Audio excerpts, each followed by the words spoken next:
receber informações valiosas de como se prevenir de fraudes no e-commerce no nicho de alimentos, bebidas e delivery. Rafael Costa, diretor de Planejamento e Estratégia do Mercado da LexisNexis Risk Solutions, trará um conteúdo sobre o atual cenário do mercado para que você se previna contra esquemas fraudulentos.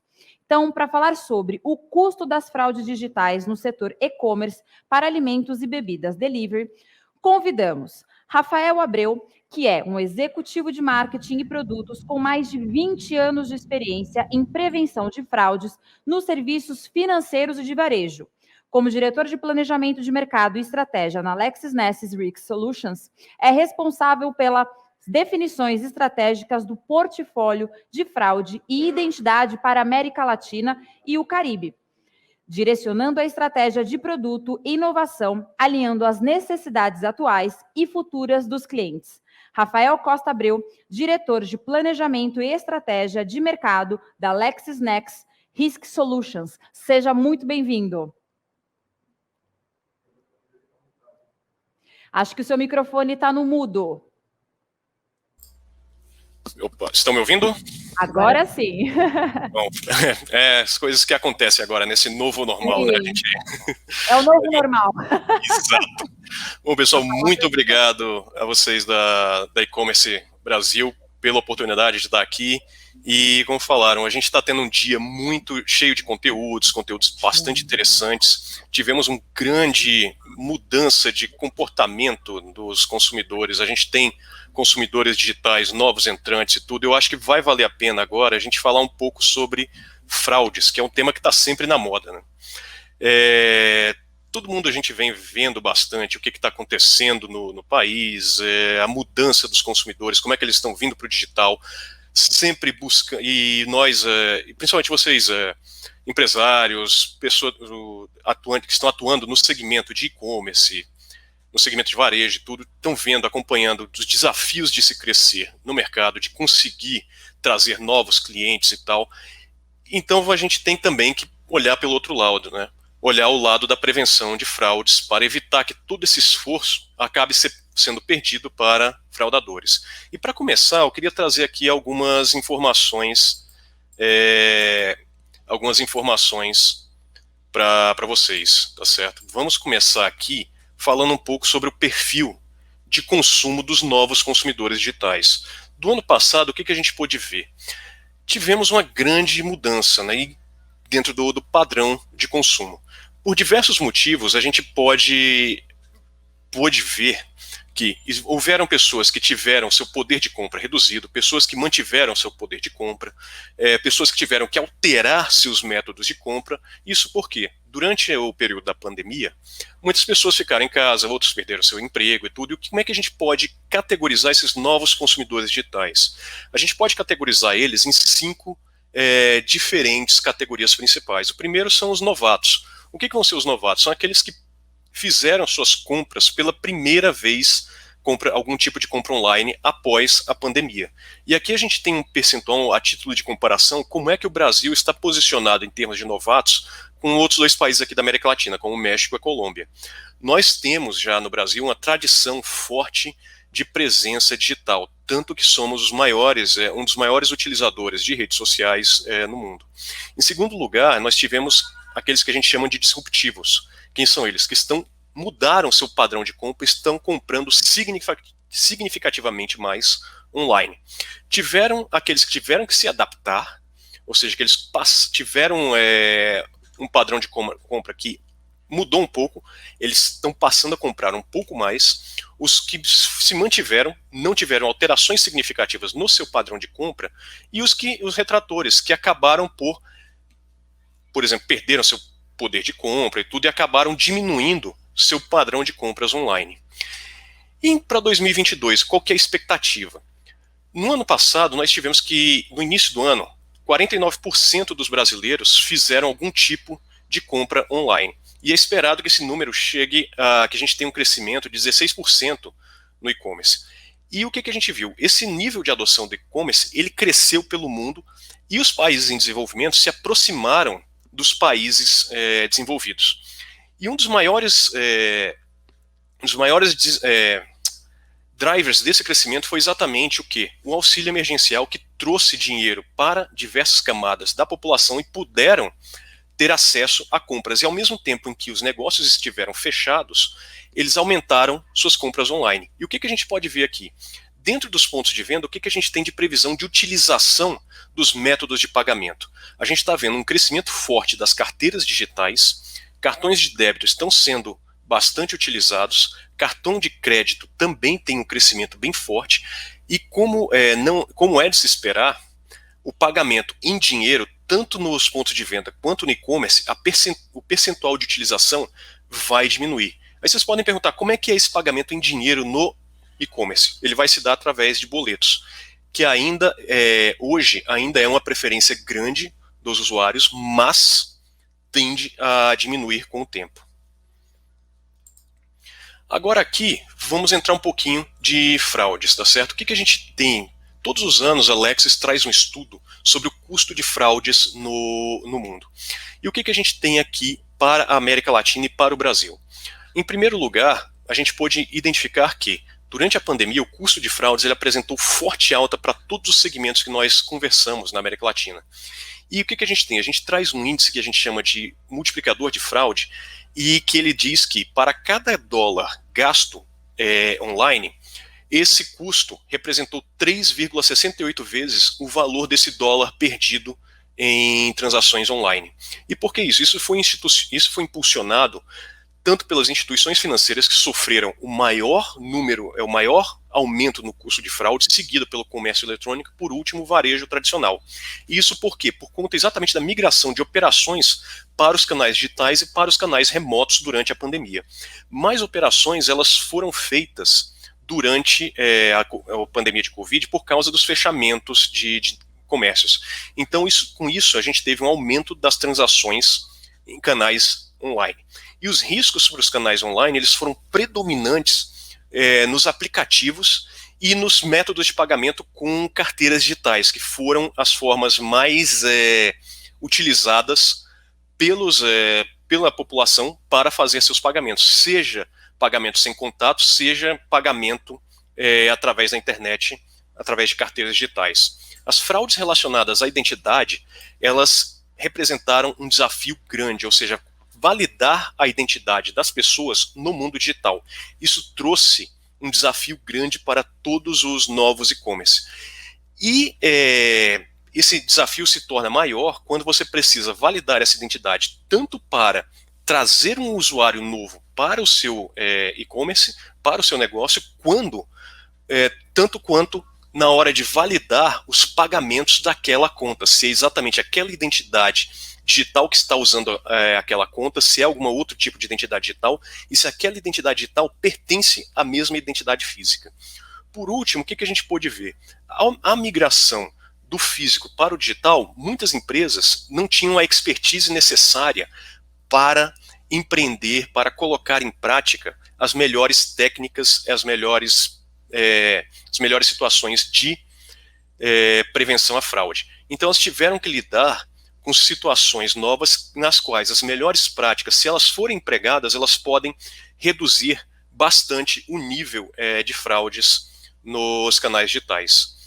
E um ponto que eu quero chamar a atenção é o seguinte: 54% dos consumidores que nós entrevistamos, eles afirmaram que um dos motivos para se abandonar o carrinho de compras durante o processo de compras e durante o fechamento, a conclusão da compra, é um processo de pagamento complexo, tá certo? Ou seja, adicionar muita fricção, adicionar muitas medidas de proteção que atrapalhem a experiência do usuário, isso vai proporcionar para mais da metade desses entrevistados o abandono do carrinho.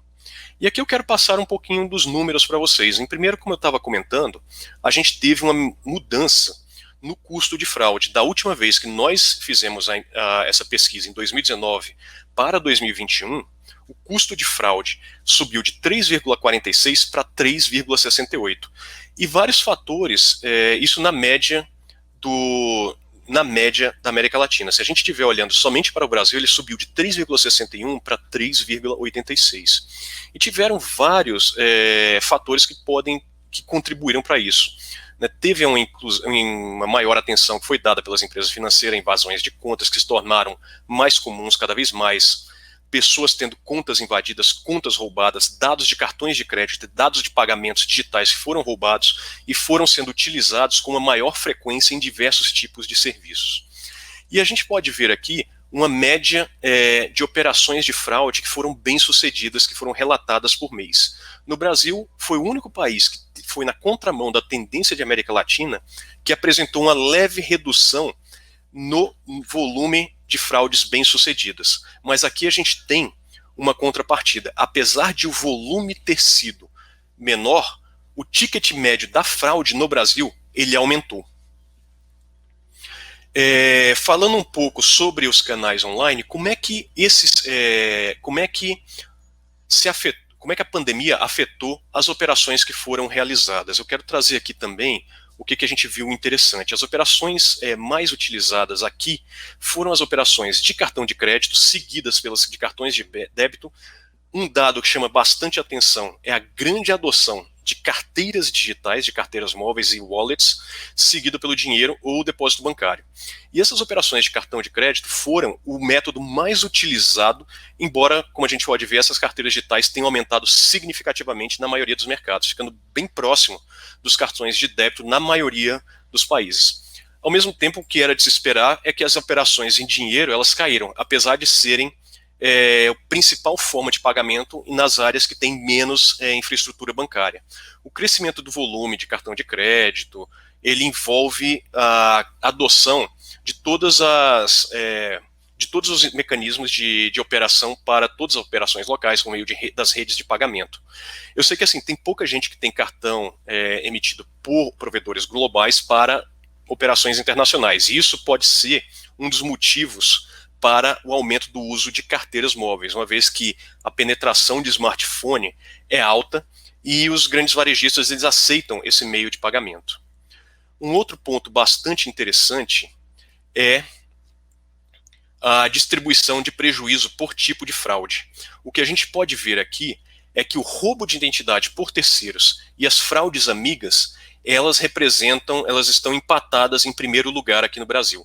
O que quer dizer isso para o e-commerce? É muito comum pessoas que fazem determinado tipo de compra no site e afirmam que aquela compra não foi feita por eles. Isso é o que a gente chama de fraude amiga.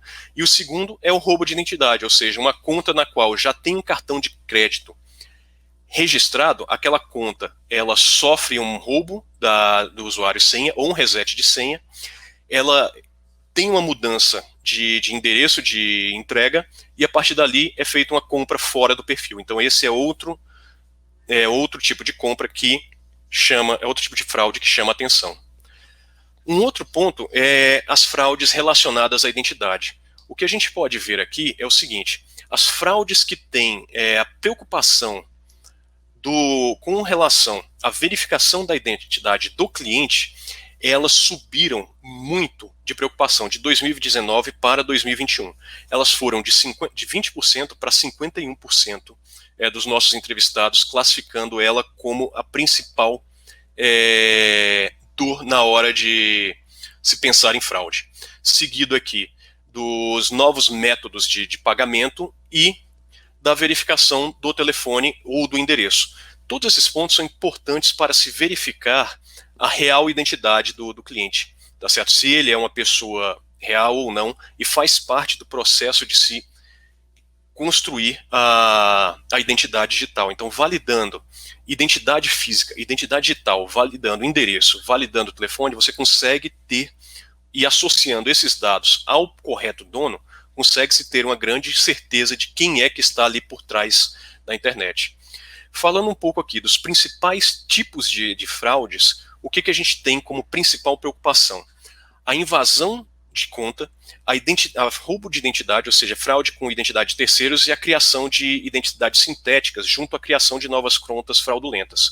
O que eu quero dizer? O que é comum acontecer? Após um fraudador roubar dados de usuários ou que pode ter ali um roubo de dados de cartão de crédito, um roubo de correio eletrônico, de dados de CPF, nome, endereço, etc., a partir dali é possível que esse fraudador, para validar esses dados, faça, por exemplo, um teste de assinatura de uma conta de um serviço de streaming, por exemplo. Validando aqueles dados, validando que eles estão corretos, é possível a ele criar uma conta fraudulenta em um site de comércio eletrônico e, a partir daí, usar esses dados que foram roubados, esse cartão de crédito roubado, para efetuar uma compra. E qual que é o problema disso? Principalmente é o aumento do seu chargeback, tá certo? Ou seja, você vai ter bastante custo com chargeback. Então, na validação da identidade, a correta validação da identidade, é possível mitigar fortemente esse risco. E aqui o que a gente tem que é interessante? Quais são os recursos que são utilizados para se combater fraude? Principalmente, está se apostando bastante em modelos de inteligência artificial, de aprendizado de máquina. Essa é uma das principais tecnologias a serem utilizadas. Sistemas que têm como base regras são sistemas bastante interessantes de se utilizar. O que isso quer dizer? Você cria regras, por exemplo, regras de acesso, regras de pagamento, etc. Então, a partir do momento no qual o cliente vai caindo nessas regras, vamos pontuando um nível de score e a partir daí pode-se tomar ações. Alertas de segurança cibernética, por exemplo, quantidade de infecções de malware, alerta de roubo de conta, se aquela conta caiu em algum nível, algum site de vazamento, se aquela e-mail foi vazado, etc. Inteligência de redes sociais e principalmente a colaboração, trabalhar no sistema colaborativo. E aqui, quais são a utilização das melhores práticas dentro da operação dos clientes? A gente tem, por exemplo, 69% utilizam parcialmente uma integração entre sistemas de prevenção e fraude e a experiência do usuário, tentando balancear esses dois pontos. 28% empregam totalmente a integração entre esses dois pontos de forma a utilizar o melhor possível sistemas de validação de validação e prevenção de fraude com a experiência do usuário. E por último, aqui para a gente finalizar, o que eu queria passar? Algumas recomendações. Primeiro, esteja preparado para um aumento no volume de fraudes. A gente está vindo aqui de uma possível, a gente está vindo de um cenário de uma pandemia, entrando num cenário no qual existe uma possível recuperação econômica, chegando o período de Black Friday, mais o período de final de ano, é esperado um aumento no volume de compras e, portanto, um aumento no volume de fraudes. Então, o que é interessante? Trazer um cenário no qual seja possível ficar atento, monitorar as transações, os padrões de consumo dos usuários, tá certo? Através do quê? Através do investimento em tecnologia para que esses padrões sejam bem conhecidos, alimentados ao seu sistema de prevenção de fraude, implementar soluções baseadas em camadas, na qual você pode definir diferentes camadas para a proteção, de forma a criar fricção para o usuário de forma progressiva. Quer dizer, no momento do login, se existe alguma coisa suspeita, você pode pedir uma validação adicional. Na hora de alterar algum endereço de entrega, meio de pagamento, etc., alguma mudança nos detalhes da conta, é possível fazer uma segunda validação. E por último, caso existam suspeitas de que aquele comportamento de login, mais mudança de detalhes, mais pagamento, mais a compra, aquilo seja suspeito, a partir daí é possível fazer na hora do pagamento, pedir mais detalhes, adicionar um nível de fricção maior, para que se previna um eventual fraude se tem algum tipo de chargeback. Essas operações de segurança têm que estar bem alinhadas com a experiência do usuário, para que não se tenha uma fuga, um abandono de carrinho. E por último, é importante ter também, entender como é que o seu setor está se prevenindo de fraude, buscar alianças, buscar conhecimento e compartilhar informações de fraude. Se conhece que determinado tipo de fraude já é conhecida, esse problema de fraude ele é um problema de todos. Então, compartilhando as informações de fraude, podendo atuar de uma maneira colaborativa, todos podem sair ganhando, porque é provável que o mesmo fraudador que está atacando a sua loja esteja atacando um serviço de streaming, um serviço bancário, uma carteira digital, e tudo está fazendo testes validando os mecanismos de ataque, os mecanismos de fraude, para que ele consiga, no momento de menor fricção ou de menor proteção no site que está mais vulnerável, no serviço que está mais vulnerável, conseguir aplicar aquele golpe ou aquela fraude, ok? Bom, com isso a gente conclui essa visão rápida aqui sobre qual é o cenário de fraudes hoje. Eu sei que foi uma visão rápida aqui, mas espero que tenha sido produtiva para vocês e que tenha passado uma visão geral do que nós temos acompanhado de movimento dos fraudadores. Queria agradecer a todos, muito obrigado pela atenção e espero que aproveitem bastante o evento. E eu fico à disposição de todos. Obrigada, viu, Rafael? Muito obrigada pelo conteúdo compartilhado. E agora ele vai estar lá no Salão de Negócios para bater um papo com vocês, lembrando a importância de avaliar todos os conteúdos para que a gente sempre traga insights e compartilhamentos que vocês desejam saber mais. Perfeito. Rafael, muito obrigada, um ótimo final de semana e volte sempre. Imagina, eu que agradeço. Um bom evento para vocês também. Obrigada.